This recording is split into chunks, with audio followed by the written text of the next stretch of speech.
عزت کی تحفظ بھی تو اسی ایمان کے حصے میں سے ایک حصہ ہے. اپنی چادر دے دی، اپنی چادر دے دی، لے جا. اس کی تو آنکھوں میں آنسو تھے. حقائق حقائق، سچائی سچائی ہوتی ہے. اس کی آنکھوں میں آنسو تھے. چادر لے گیا، ماں کو اڑایا اور رو رہا تھا. ماں نے کہا کیوں رو رہا ہے؟ تو اس نے کہا ماں، ایک طرف یہودی چچا کا معاملہ اور ایک طرف اس محمد عربی جن سے ہم نفرت کرتے ہیں، ان کو میں نے کہا کہ مسلمان نہیں ہوں گے. پھر بھی اب ان کے پاس کچھ اور چادر نہیں تھی. اپنی خود کی چادر اتار کر کے دے دی، اپنی خود کی چادر اتار کر کے دے دی. اس اوڑھنے والی خاتون نے کہا کیا ایسا ہوا؟ کہاں ایسا ہوا؟ تو کہا اب رکنا کس بات پر ہے؟ پر ان کی چادر ڈال دی ہے تو دل میں ان کی محبت بھی چل کر کے کلمہ پڑھ کے مسلمان ہو جائے. زندہ باد زندہ باد نبی کی زندگی زندہ باد زندہ باد. افسوس، صد افسوس، صد ہزار افسوس. بولو یہ سیرت ہمیں پتہ ہے؟ ہمیں یہ سیرت پتہ ہے؟ نہیں. اس کا نتیجہ ہے کہ دنیا حملہ کر رہی ہے ناموس رسالت پر. آخری روایت آج کی محفل میں جو پڑھنا ہے اپنے الفاظ کے جامع میں دیکھو. عشق کر رہے حضور سے عشق کی بات بھی کر رہے ہو، لیکن یاد رکھنا عشق کہتے کسے ہیں، عشق ہوتا کیا ہے، عشق کرتے کیسے ہیں. بہت معذرت آپ سے، ہم نے جتنی عشق کی باتیں کی اتنا زیادہ ہم عشق میں کمزور ہیں. عشق کیسے ہوتا ہے دیکھو، وہی بس اینڈ اختتام، بات ختم ہوتی ہے. روایت چونکہ تھوڑی بڑی ہے، تاریخی ہے، لیکن پوری سنیں گے تو آپ کو سمجھ میں آئے گا عشق کسے ہے. ایک جوان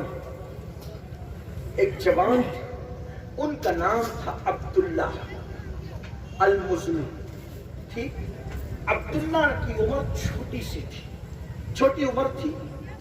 ایک مرتبہ وہ مدینہ منورہ سے دور کہیں رہتے تھے، مدینہ شریف کے باہر، مدینہ طیبہ کے باہر رہتے تھے. ایک مرتبہ کسی کام سے چھوٹی سی عمر میں، جوانی کی عمر میں حضور کے قریب سے گزر رہے تھے. گزرتے ہوئے ان کی نظر اللہ کے رسول پہ پڑ گئی. ایک نظر میرے آقا کو دیکھ لیا اور دیکھا تو لوگوں سے پوچھا یہ کون ہے؟ تو کہا یہ محمد ہے کوئی فدا صلی اللہ علیہ وسلم، اور یہ نبی ہے، رسول ہے. نبوت کا دعویٰ کرتے. کس چیز کی دعوت دیتے؟ کئی نماز کی دعوت دیتے، صلہ رحمی کی دعوت دیتے، بدکاری سے بچنے کا حکم دیتے. انہوں نے بتایا تو یہ وہیں کھڑے کھڑے عبداللہ اتنے متاثر ہوئے چہرے رسول کو دیکھ کر کہ مسلمان ہو گئے اور کلمہ پڑھ لیا. لیکن حضور سے ملنے کی ہمت نہیں ہوئی، آقا کریم سے ملاقات کی ہمت نہیں ہوئی. چلے گئے اپنے کام سے، گھر آئے، ماں سے کہا امی میں محمد عربی کو میں نے دیکھا، روحی فدا صلی اللہ علیہ وسلم کو، تو میں مسلمان ہو گیا. یہ خبر ان کے چچا کو پتہ چلی. پرورش چچا نے کی تھی، یہ بچپنے میں یتیم ہو گئے تھے، ان کی ماں بیوہ تھی.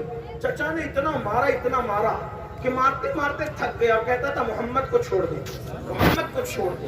حضرت عبداللہ کہتے تھے کہ واللہ محمد ہے ایسی ہستی کہ ان کو چھوڑا نہیں جا سکتا، وہ چھوڑنے کی چیز ہی نہیں ہے. تو کتنا ہی مار لے، تھک جاتا تھا پھر مارتا تھا، تھک جاتا تھا پھر مارتا تھا، تھک جاتا تھا. اس طرح کئی دن تک کہ وہ یہ ڈرامہ کرتا رہا. لیکن عبداللہ اپنی جگہ استقامت کا پہاڑ بنے رہے. اب آگے گفتگو بڑھانے سے پہلے پوچھتا ہوں مسلمانوں، کیا حضور سے ہم عشق کرتے ہیں تو کوئی ہمیں مارتا ہے، کوئی گالی دیتا ہے؟ نہیں. اللہ نہ کرے، 100,000 بار نہ کرے، اگر کوئی ایسا کرتا نا تو میں سمجھتا ہوں کہ یہ قوم تو پھر پتہ نہیں کیا ہو جاتی. جس قوم کا حال یہ ہو، آپ برا نہیں مانیں گے مجھے پتا ہے، کیونکہ آپ آتے ہی یہ سننے کے لیے نصیحت کی باتیں. جس قوم کا حال یہ ہو کہ وہ اپنے نبی کے عشق میں فجر کی 10 منٹ کی نیند نہیں قربان کر سکتی، وہ قوم بدن پہ کوڑے کیا کھا سکتی، وہ قوم بدن پہ ڈنڈے کیا کھا سکتی. ہم کہتے ہیں غلام یہ رسول میں موت بھی قبول ہے. میرے بھائی موت قبول کرنے کی ابھی بات ہی نہیں ہو رہی ہے، صرف تو نیند سے اٹھ جا، مرنے کی بات نہیں، نیند سے اٹھنے کی بات ہو رہی ہے. 10 منٹ اٹھ جا فجر میں، نہیں اٹھتا. ظہر میں آ جا 10 منٹ، نہیں آتا. اثر میں آ جا 10 منٹ نہیں آتا. اور یاد رکھنا اگر آپ کا یہ خیال ہے کہ نماز چھوڑ کر کوئی عاشق رسول ہو سکتا ہے تو یہ آپ کی سب سے بڑی بھول ہے میرے بھائی. کیونکہ اللہ کے رسول علیہ السلام نے فرمایا جس نے جان بوجھ کر نماز چھوڑی وہ میرے ذمے سے باہر ہے. آقا نے فرمایا اس سے میرا کوئی ذمہ نہیں ہے, قیامت کے دن اس کے ساتھ میرا کوئی وعدہ نہیں ہے. اللہ کے رسول علیہ السلام نے بے نمازی کے لیے اتنی نفرت کا اظہار کیا, اتنی نفرت کی بات کر رہا ہوں, نفرت کا اظہار کیا. اور صحابہ کے دل میں بھی بے نمازیوں کے لیے یوں نفرت کی بات فرمائی. فرمایا ابو ہریرہ ہو سکے تو کبھی بے نمازی کے بازو میں بھی مت بیٹھنا, اس کے ساتھ بھی مت بیٹھنا. کیوں؟ اس لیے کہ بے نمازی پر لعنت برستی رہتی ہے. یہ حدیث میں نے جہاں سے پڑھی, یہ فقیہ ابو اللیث سمرقندی کی کتاب, میں نے وہاں سے آپ کے سامنے پیش کی قرۃ العین سے.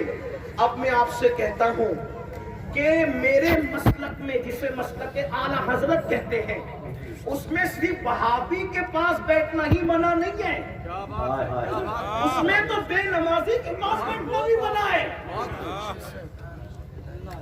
جو وہابیہ سے دور ہے میں اس کے بھی تلوے چومتا ہوں. لیکن دوسرا فرمان بھی تو رسول اللہ کا ہے, لا تجالسہم ولا تعاقلہم ولا تشاربہم, جو ہم پڑھتے ہیں ایاکہم و ایاہم, یہ حق ہے.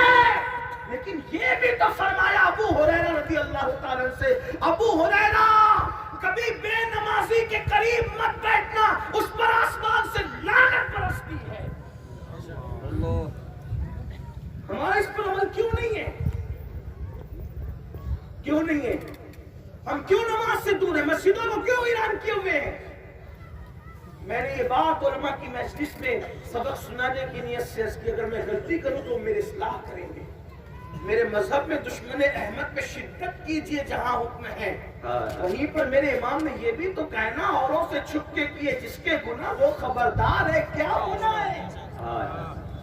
ہم نے مسلک کو جو اپنے لیے اچھا لگا وہ قبول کیا, اور جو نفس پر گرا گزرا ہم نے اس کو چھوڑ دیا. اس لیے میری گزارش ہے, بعض کا اقرار کر کے بعض کو ترک نہ کرو. یہ یہودیوں کی فکر ہے, پورا قبول کرو چاہے اس کے لیے جان دینا پڑے. بہرحال تو عرض یہ کر رہا تھا, آپ اس واقعے کو بھولیے گا نہیں, یاد رکھیے گا, کیونکہ میں کبھی ادھر ادھر تھوڑا سا لیفٹ رائٹ ہو جاتا ہوں, تو کیونکہ یہ میری مجبوری ہے, کیونکہ میں باضابطہ طور پر کوئی خطیب نہیں ہوں. جو باضابطہ فن کے اعتبار سے لکھے پڑے خطیب ہوتے ہیں وہ سیدھا ایک ہی بات کو لے کے چلتے ہیں. لیکن چونکہ میں نے آپ کی اصلاح کرنے کا مقصد میرا ہوتا ہے, تو جو بات جب ذہن میں آتی ہے تو میں بیچ میں کہہ دیتا ہوں. آپ کو اصل بات بھولنا نہیں. عبداللہ نام کے وہ صحابی جن کو ان کا چچا مارتا پیٹتا تھا, آخر تھک گیا, کہتا تھا ان کو چھوڑ دے. کہا میں نہیں چھوڑ سکتا. اور بڑی معذرت کے ساتھ ہم نے ایسا لگتا ہے کہ حضور کو کہیں نہ کہیں بھلایا ہے. ہم نے حضور کو چھوڑا تو نہیں ہے, اللہ نہ کرے کبھی وہ دن آئے دل کو اس سے خدا جدا نہ کرے, بے کسی لوٹ لے خدا نہ کرے. سب طبیبوں نے دے دیا ہے جواب, عیسیٰ اگر دوا نہ کرے, اللہ نہ کرے کہ کبھی دامن دل سے ان کا خیال بھی نکل جائے. لیکن کہیں نہ کہیں ہم نے ان کو بلایا ہے. کہاں بلایا؟ گناہوں کے اڈوں پر. اگر ہمارے دل میں سچا عشق ہوتا نا, ہم کبھی جوئے کے آلے کو ہاتھ نہیں لگاتے, کیونکہ اللہ کے رسول علیہ السلام سے قیامت کے دن مصافحہ کرنا ہے. اور امام غزالی فرماتے ہیں جو جوا کھیلتے ہیں نا, جوئے کے آلات کو ہاتھ لگاتے ہیں, جب وہ قیامت کے دن اٹھیں گے تو ان کے ہاتھ سور کے خون میں رنگے ہوئے ہوں گے. اب جن کے ہاتھ سور کے خون میں رنگے ہوئے ہوں گے, کیا وہ رسول اللہ سے مصافحہ کر سکیں گے؟ نہیں. ارے اگر کسی کا ہاتھ اگر مٹی میں بھرا ہو, یا آئل اس پہ لگ گیا ہو, یا کوئی گندی چیز اس پہ لگ گئی ہو, گندی نہیں ہو پاک ہو لیکن میلی چیز ہو اگر لگ گئی ہو, تو کیا وہ آصف میاں صاحب سے مصافحہ کرنے کی ہمت کرے گا؟ کیا علامہ شمس الدین صاحب سے مصافحہ کرنے کی ہمت کرے گا؟ کہ مولانا شفیق صاحب سے, مفتی ضیاء صاحب سے مصافحہ کرنے کی ہمت کرے گا؟ نہیں. تو جب ہاتھ خراب ہو تو آدمی علماء سے مصافحہ کرنے کی ہمت نہیں کرتا. تو قیامت میں جن کے ہاتھ جوا کھیلنے کی وجہ سے سور کے خون میں رنگے ہوں گے, خنزیر کے خون میں, یہ دو پتی کا